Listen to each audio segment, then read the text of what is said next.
Bonjour! Donc la méditation de pleine conscience, c'est une technique qui consiste à porter volontairement son attention sur le moment présent. Donc c'est-à-dire être à l'écoute de ce qui se passe ici et maintenant. Donc nos pensées, nos émotions, nos sensations physiques, mais aussi l'environnement qui nous entoure.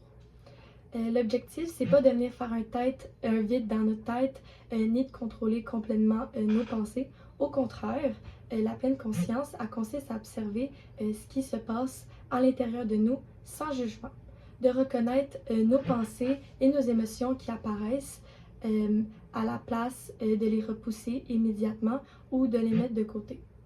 Il existe deux façons principales de pratiquer la pleine conscience. La première, c'est la pratique formelle. Donc, elle se fait dans un moment précis, réservé à la méditation. Par exemple, la méditation assise ou marcher ou faire du yoga. La deuxième, c'est la pratique informelle. Donc, elle consiste à essayer d'être pleinement présent dans les activités normales de la journée. Donc, on peut l'effectuer lorsqu'on mange, on boit, sous la douche ou même encore lorsqu'on regarde par la fenêtre. L'idée, c'est de venir porter notre attention à ce qu'on fait au lieu de fonctionner automatiquement et d'être ce qu'on pourrait dire en autopilote. Alors, la prise de conscience est à la fois une pratique et une habileté. Donc, plus une personne la pratique, plus qu'elle est capable de développer sa capacité à rester attentive au moment précis. De plus, c'est important de comprendre que la pleine conscience, c'est pas ça qui va faire immédiatement réduire le stress, les problèmes ou les émotions difficiles. Par contre, ce qu'elle va faire, c'est aider à mieux les reconnaître. Donc, quand une personne devient plus consciente de ses propres pensées ou de ses émotions désagréables, c'est là qu'elle est capable de prendre un certain recul, ce qui va venir lui donner un peu plus de choix de comment sa façon de réagir. Le but de la méditation en pleine conscience, c'est être à l'instant sur ses émotions, la sensation corporelle et aussi son environnement. Les objectifs de cela, c'est maximiser le bien-être physique et mental, mieux réagir en événements stressants, améliorer les fonctions cognitives comme l'attention ou la concentration, gestion du stress et de l'anxiété, prévention des rechutes dépressives, régulation émotionnelle, santé physique comme améliorer la qualité du sommeil, prendre conscience d'automatiser et développer une plus grande liberté de choix sur les actions en apprenant plus sur vous-même, sur les façons de penser et de réagir grâce à l'observation sans jugement. Puis, développer une plus grande conscience, acceptation et bienveillance envers vous-même et les autres. Donc, les indications pour la méditation pleine conscience, il y aura en premier lieu des patients qui présentent des signes de stress. Donc, que ce sont dans une période de stress qui ont des émotions plus grandes. Puis, il y aurait des tensions musculaires. Donc, le stress crée des tensions dans le corps. Puis, ces tensions-là vont créer de la douleur qui vont recréer du stress, qui vont recréer des tensions. C'est une boucle sans fin. Donc, une principale indication, ce serait les tensions musculaires chez un patient. Et troisièmement, il y aurait la dépression.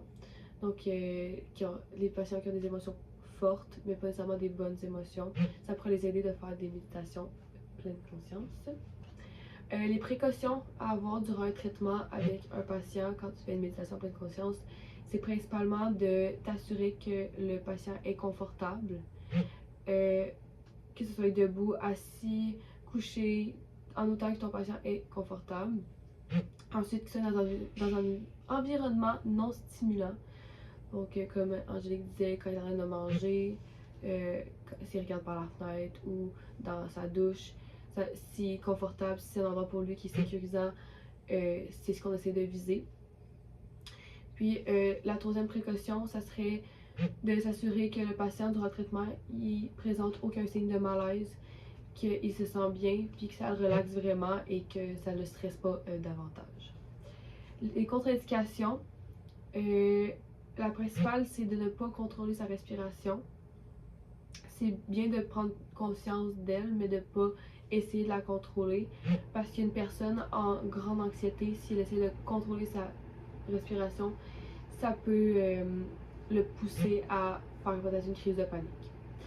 Sinon, une personne en dépression majeure qui est vraiment trop intense, je crois pas que c'est ça qui devrait commencer par faire une méditation pleine conscience parce qu'il va trop se concentrer sur ce qu'il vit, ça peut peut-être empirer sa situation.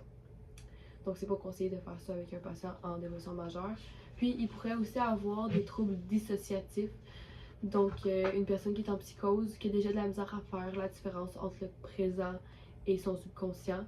S'il fait des méditations pleine conscience, qui est de justement être dans sa tête et de vraiment prendre conscience, ça pourrait augmenter sa difficulté à de la perception de la réalité et de son subconscient. Donc pour poursuivre, finalement, le type de client proposé.